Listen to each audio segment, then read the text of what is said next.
जय हिंद साथियों, जय श्री राम। आप सभी साथियों का आज की क्लास में पुनः स्वागत है।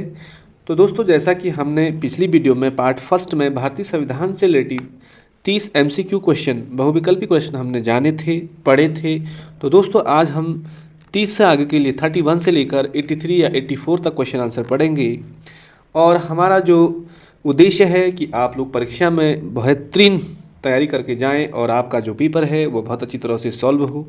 तो दोस्तों, ज़्यादा देर नहीं करते हैं और आज स्टार्ट करते हैं 31 से लेकर आगे तक।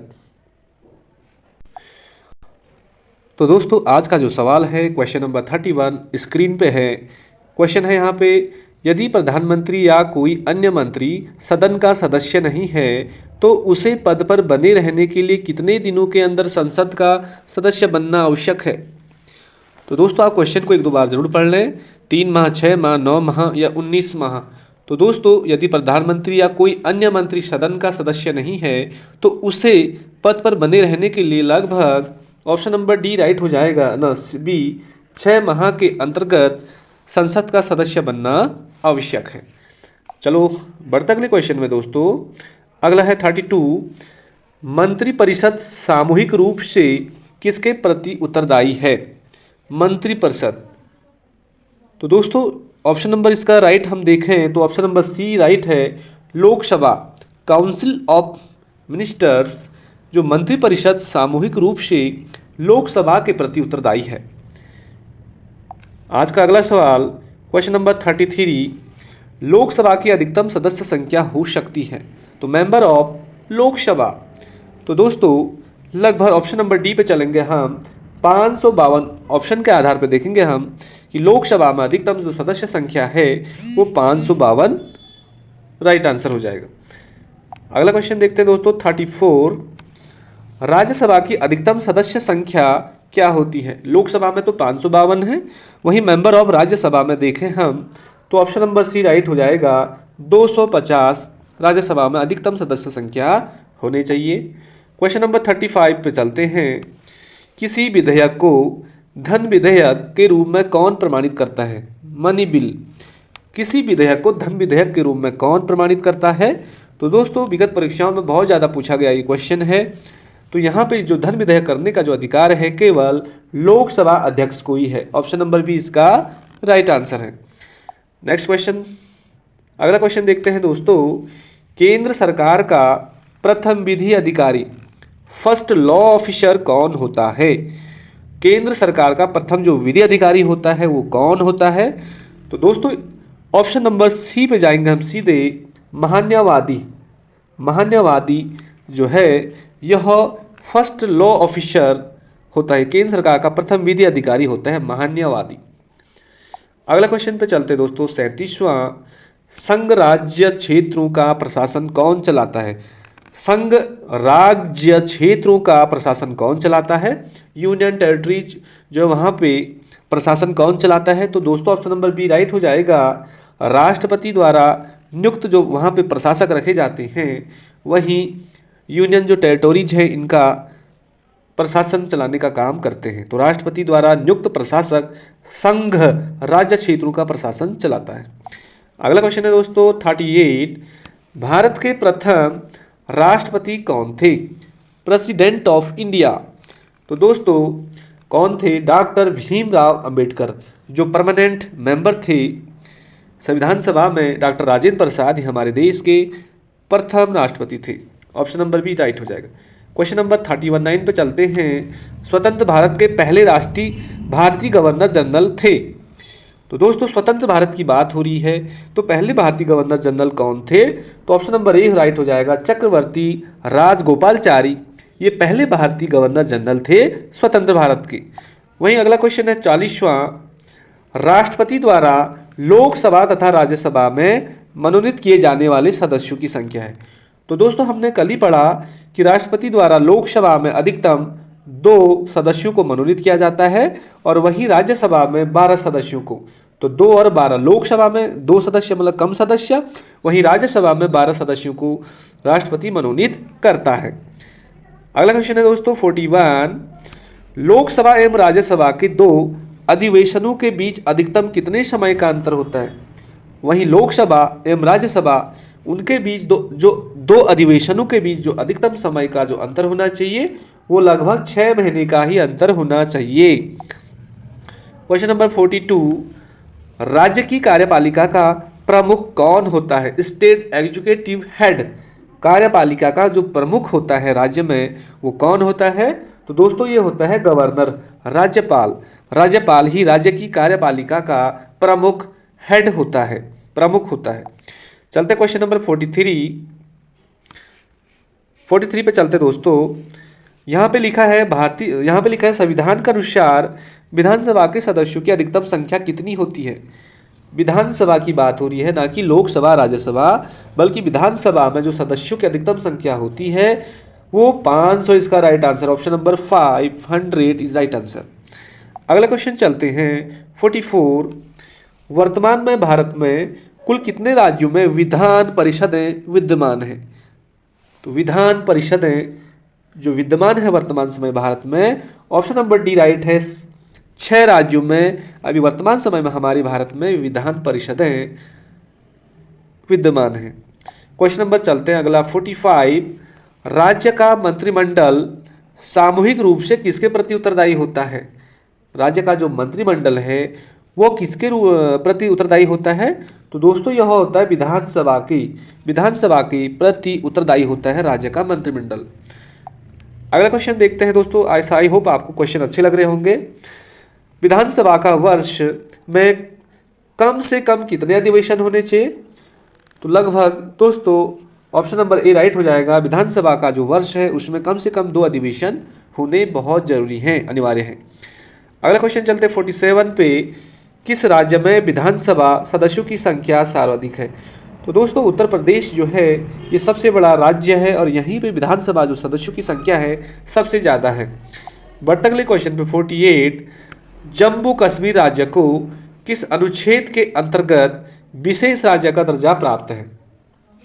तो दोस्तों ऑप्शन नंबर सी था अनुच्छेद 370, जो अब हटा दिया गया है पूर्ण तरीके से मोदी सरकार ने।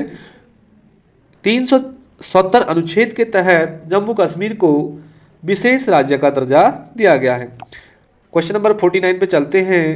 भारत का नियंत्रक एवं महालेखा परीक्षक किसके द्वारा नियुक्त किया जाता है? भारत का नियंत्रक एवं महालेखा परीक्षक किसके द्वारा नियुक्त किया जाता है? तो दोस्तों ऑप्शन नंबर बी राइट है, राष्ट्रपति के द्वारा। राष्ट्रपति इसका राइट आंसर हो जाएगा।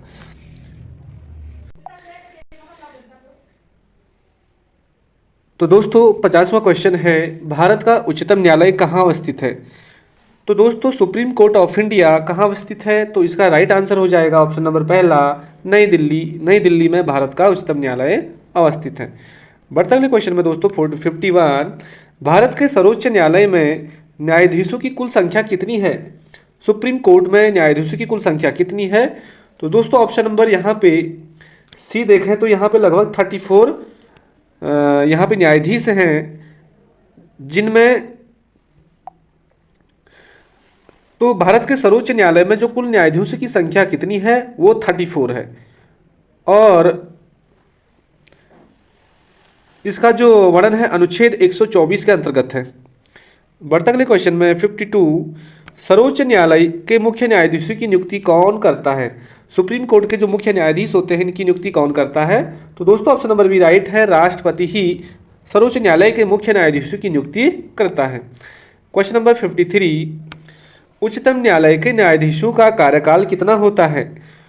तो दोस्तों 65 वर्ष की आयु पूरी होने तक उच्चतम न्यायालय के न्यायाधीशों का जो कार्यकाल होता है ऑप्शन नंबर डी 65 वर्ष की आयु पूरी होने तक।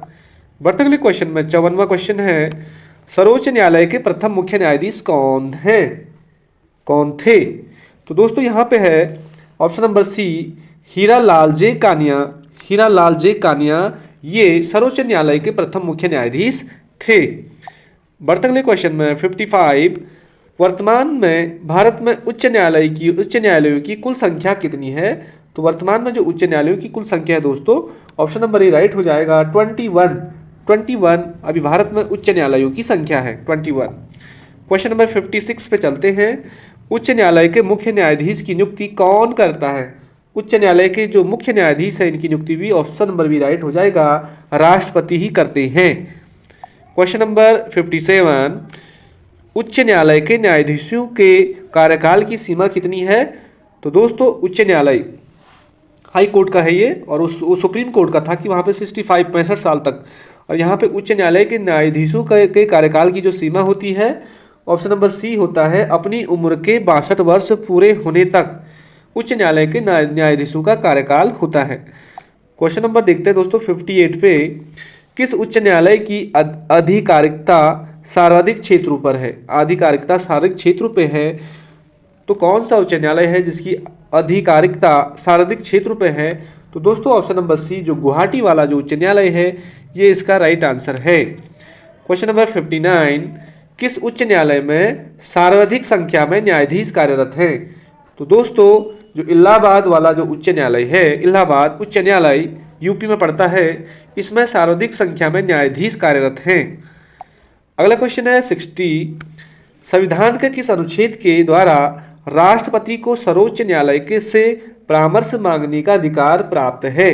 तो दोस्तों सर्वोच्च न्यायालय से परामर्श ले सकता है राष्ट्रपति, तो कौन सा अनुच्छेद के तहत?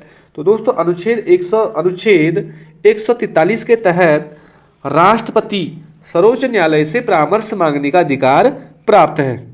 क्वेश्चन नंबर 61 पे चलते हैं, किस केंद्र शासित प्रदेश का अपना उच्च न्यायालय है? कौन सा ऐसा केंद्र शासित प्रदेश है दोस्तों जिनका अपना उच्च न्यायालय है? तो इसमें लक्षद्वीप, दमनद्वीप, पांडिचेरी कोई भी नहीं है। इन वाले विकल्पों में से ऑप्शन नंबर डी हो जाएगा, इन सभी का अपना उच्च न्यायालय नहीं है। क्वेश्चन नंबर 62 पे चलते हैं, राष्ट्रपति राष्ट्रीय आपातकाल की उद्घोषणा किन परिस्थितियों में कर सकते हैं? नेशनल इमरजेंसी जब लगती है तो क्या परिस्थितियां रह सकती है देश में? युद्ध के जैसे हालात, या बाह्य आक्रमण, या सशस्त्र विद्रोह। तो दोस्तों जब ये तीनों कारण होंगे हमारे देश में, तभी नेशनल इमरजेंसी राष्ट्रपति लगा सकता है या उसकी घोषणा कर सकता है। चलता है अगले क्वेश्चन पे 63, भारत में अब तक कितनी बार राष्ट्रीय आपातकाल की घोषणा या नेशनल इमरजेंसी अनाउंसमेंट की जा चुकी है? तो दोस्तों हम पिछले वाली वीडियो में भी पढ़ा हमने कि 3 बार लगभग आंसर हो जाएगा। भारत में 3 बार राष्ट्रीय आपातकाल की घोषणा की जा चुकी है। अगला क्वेश्चन है दोस्तों 64, भारत में राष्ट्रपति किस अनुच्छेद के अंतर्गत देश में राष्ट्रीय आपातकाल की घोषणा करता है? दोस्तों बहुत ज़्यादा इंपॉर्टेंट, राष्ट्रीय आपातकाल की घोषणा राष्ट्रपति करता है, लेकिन कौन से अनुच्छेद के अंतर्गत? तो दोस्तों अनुच्छेद पहला वाला राइट हो जाएगा, अनुच्छेद 352 के तहत राष्ट्रपति राष्ट्रीय आपात की घोषणा करता है। क्वेश्चन नंबर 65 पे चलते हैं, संविधान के किस अनुच्छेद के आधार पर राज्यों में संवैधानिक तंत्र की विफलता पर राष्ट्रपति शासन लगाया जा सकता है? तो दोस्तों राष्ट्रपति शासन लगाया जाता है अनुच्छेद 356 के तहत। अनुच्छेद 356 के तहत राष्ट्रपति शासन लगा सकता है राज्यों में। अगला क्वेश्चन है दोस्तों 66, राज्यों में राष्ट्रपति शासन की अधिकतम अवधि होती है? तो दोस्तों जैसे हमारे उत्तराखंड में भी लगी 16 मार्च या 17 मार्च को लगी थी 2019, ऐसे 17-18 टाइम में। तो राज्यों में जो राष्ट्रपति शासन की अधिकतम अवधि है दोस्तों 16 में लगी थी, शायद 16-17 में राष्ट्रपति शासन। तो राज्य में जो राष्ट्रपति शासन की अधिकतम अवधि है तो दोस्तों 3 वर्ष की तक लग सकती है। कितनी?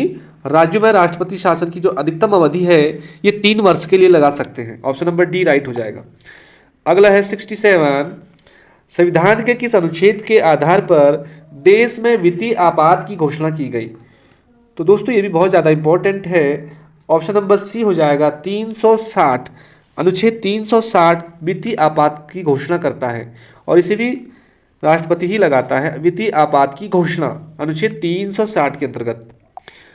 क्वेश्चन नंबर नेक्स्ट देखते हैं, संसद द्वारा अनुमोदन के बाद किसी राज्य में राष्ट्रपति शासन एक बार में कितने समय तक के लिए लागू होता है?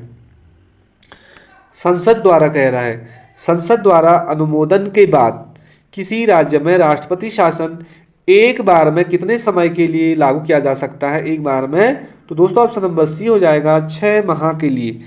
6 माह के लिए लगाया जा सकता है। अगला क्वेश्चन है 69, राज्य में राष्ट्रपति शासन लगाने की स्थिति में कितने दिनों के अंदर उसकी संसद से स्वीकृति आवश्यक है? संसद से स्वीकृति लेनी पड़ेगी, आवश्यक है। तो दोस्तों लगभग 60 दिन के अंतर्गत राज्य में राष्ट्रपति शासन लगाने की स्थिति में संसद से स्वीकृति लेना आवश्यक है। अगला क्वेश्चन है दोस्तों 17, दल बदल से संबंधित कानून का उल्लेख किस अनुसूची में है? दल बदल कानून, तो दोस्तों ये 10वीं अनुसूची में है। 2 से दल बदल और 2 से 10वीं, ट्रिक याद रखो, दल बदल 2 से 10वीं अनुसूची में इस कानून का उल्लेख है। अगला क्वेश्चन है 71, संविधान द्वारा कितनी भाषाओं को मान्यता प्रदान की गई है? हमारे संविधान में कितनी भाषाओं को मान्यता प्रदान की गई है? तो दोस्तों ऑप्शन नंबर सी है, 22 भाषाओं को संविधान द्वारा मान्यता प्रदान की गई है हमारे संविधान में। वहीं 72 पे चलते हैं, 73वां संविधान संशोधन संबंधित है। तो दोस्तों 73वां संविधान संशोधन जो संबंधित है यह ऑप्शन नंबर डी हो जाएगा, पंचायती राज व्यवस्था से संबंधित है। पंचायती राज से संबंधित है 73वां संविधान संशोधन। अगला क्वेश्चन है दोस्तों 73, वित्त आयोग के गठन का प्रावधान किस अनुच्छेद के अंतर्गत है? फाइनेंस कमीशन का जो प्रावधान है किस अनुच्छेद के अंतर्गत है वित्त आयोग का गठन? तो दोस्तों ये पढ़ा होगा आपने, आया भी है परीक्षाओं में, अनुच्छेद 280 के तहत वित्त आयोग के गठन का प्रावधान है। क्वेश्चन नंबर अगला बढ़ते हैं 74 पे, योजना आयोग का पदेन अध्यक्ष कौन होता है? तो दोस्तों योजना आयोग का नाम बदल गया, नीति आयोग हो गया है और 2015 में इसकी स्थापना हुई थी नीति आयोग की, और इसका जो अध्यक्ष है दोस्तों वो होता है भारत का प्रधानमंत्री। अगला क्वेश्चन है 75 का, भारत में प्रथम योजना आयोग का गठन कब हुआ? योजना आयोग, अब उसे नीति आयोग कहते हैं। तो दोस्तों ये हुआ था 15 मार्च 1950 को। 15 मार्च 1950 को भारत में प्रथम योजना आयोग का गठन हुआ था। अगला क्वेश्चन है दोस्तों 76, राष्ट्रीय विकास परिषद नेशनल डेवलपमेंट काउंसिल की स्थापना कब हुई? राष्ट्रीय विकास परिषद की स्थापना कब हुई? ऑप्शन आपके सामने है दोस्तों। तो यहाँ पे जो राइट आंसर हो जाएगा 1952, ऑप्शन नंबर भी राइट हो जाएगा। 1952 में राष्ट्रीय विकास परिषद की स्थापना हुई। बहुत ज़्यादा इंपॉर्टेंट क्वेश्चन है सारे। अगला क्वेश्चन है दोस्तों, भाषा के आधार पर गठित भारत का पहला राज्य कौन सा है? 1956 में भाषा के आधार पर जो गठित भारत का जो पहला राज्य है दोस्तों, ऑप्शन नंबर सी हो जाएगा, आंध्र प्रदेश। ये भाषा के आधार पर भारत का पहला राज्य है, गठित राज्य। चलता है अगला क्वेश्चन पे 78 पे, बलवंत राय मेहता समिति का गठन किया गया। तो दोस्तों बलवंत राय मेहता समिति किससे संबंधित है या इसका गठन क्यों किया गया? तो दोस्तों ये पहला है पंचायती राज व्यवस्था से संबंधित है बलवंत राय मेहता समिति। अगला क्वेश्चन है 79, भारत में सर्वप्रथम 2 अक्टूबर 1959 को पंचायती राज व्यवस्था का शुभारंभ किया गया। 2 अक्टूबर 1959 को पंचायती राज व्यवस्था का शुभारंभ हुआ भारत में। यह कहाँ से शुरू हुआ? तो दोस्तों इसका जो राइट आंसर है, राजस्थान जो राज्य है वो एक स्थान है, वहाँ पे नागौर राजस्थान से पंचायती राज व्यवस्था शुरू की गई और इसकी स्थापना हुई 2 अक्टूबर 1959 को। अगला क्वेश्चन है दोस्तों 80 क्वेश्चन, स्वतंत्र भारत में प्रथम निर्वाचन आयुक्त कौन थे?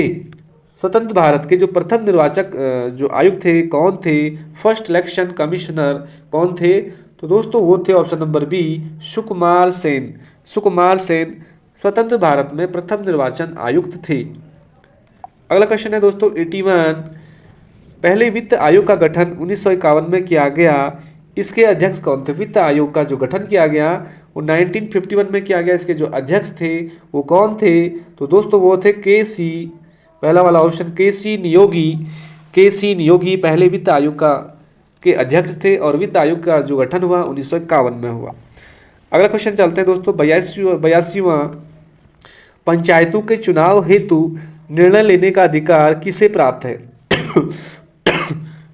तो दोस्तों पंचायतों में चुनाव हेतु निर्णय लेने का जो अधिकार है वो किसे प्राप्त है? तो यहाँ पे होगा ऑप्शन नंबर सी, चुनाव आयोग को ही अधिकार प्राप्त है। अगला क्वेश्चन है 83, बहुत ज़्यादा इंपॉर्टेंट, सरकारिया आयोग का संबंध है दोस्तों, बहुत ज़्यादा इंपॉर्टेंट है। तो सरकारिया आयोग का जो संबंध है दोस्तों, ऑप्शन नंबर ए राइट हो जाएगा, केंद्र राज्य संबंधों से, केंद्र से भी और राज्य दोनों से, केंद्र राज्य संबंधों से सरकारी आयोग का संबंध है। अगला क्वेश्चन देखते हैं दोस्तों, संसद द्वारा देश में सूचना पाने का अधिकार संबंधी विधेयक कब पारित किया गया? सूचना पाने का अधिकार, तो दोस्तों ये लगभग जून 2005 को राइट टू इंफॉर्मेशन, सूचना पाने का जो अधिकार है संबंधी विधेयक पारित हुआ जून 2005 में। तो दोस्तों आज के यही सारे क्वेश्चन थे। आई होप आपको ये पॉलिटिकल साइंस से रिलेटिव संविधान वाला जो चैप्टर है उससे संबंधित जितने भी मोस्ट इंपॉर्टेंट क्वेश्चन थे हमने पार्ट 1 और पार्ट 2 में कंप्लीट कर लिए हैं। बस आप वीडियो को 1-2 बार सुनो और इन्हें याद करो, आगामी परीक्षाओं के लिए ये बहुत ज़्यादा इंपॉर्टेंट है। थैंक यू, जय श्री राम। मिलता है अगली वीडियो में, तब तक के लिए बाय बाय, जय हिंद।